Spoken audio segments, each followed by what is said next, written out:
aba, piyama, Oroa, gado, sangue, sisi, cedo, pido, nefo, bis. It is said that Garifuna is one of over 6,000 indigenous languages that exist. But that language, although rich with history and an intrinsic part of the culture, is being spoken less and less even within Garifuna communities. Garifuna people account for about 6 to 7% of the population. Some estimates say that about 15,000 persons can speak the language, but many don't speak it every day, and neither do they teach the children. But one local NGO called Belada Caribe wants to change that.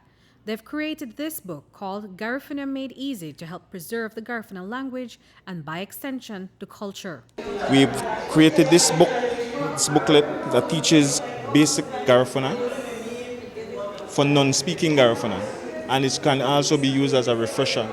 Our plan is to, in collaboration with NGC, University of the West Indies Open Campus, to make Garifuna language into a certified course and to teach teachers the techniques of teaching Garifuna language, spirituality, culture, and these things. The book was published to complement language workshops where teachers are being trained to teach Garifuna. The National Garifuna Council says that this project is in line with their agenda to preserve the language, something they see a need for even within the Garifuna communities. The young people in Dangriga are no longer speaking Garifuna. Everybody is into like the Creole, right?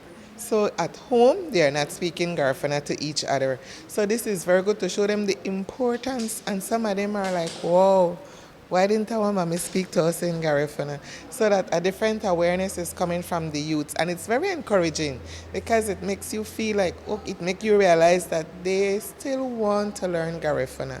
But because we, the parents, are not talking to them in their very own language, they are losing. But it's not totally lost because most of the parents are still speaking Garifuna. So this gives us another way to look at it. Yes, we're going through the books, and from the books we start to practice. And the next is to encourage the young people and the children to talk to each other in Garifuna. The initiative is also being supported by the National Institute of Culture and History. As Nigel Encalada of the Institute of Social and Cultural Research explains, to teach the language is one of the ways to safeguard one of Belize's cultures. Language is the means through which cultural norms and practices are continued from one generation to the next. So the trick with these kinds of things is that it is sustained over time because there's this recognition around the world even that cultures are endangered. In particular, one of the first things to go is language. And then once there's this international interference through tourism and these other things, what happens is that you end up with a situation where the culture begins to be lost. Though in Belize, while that is the case, there are some important initiatives that have taken place for the safeguarding of language. There is the Belize School, for example, which a part of it, they use what is called the intercultural bilingual education approach. And so that is a formal mechanism.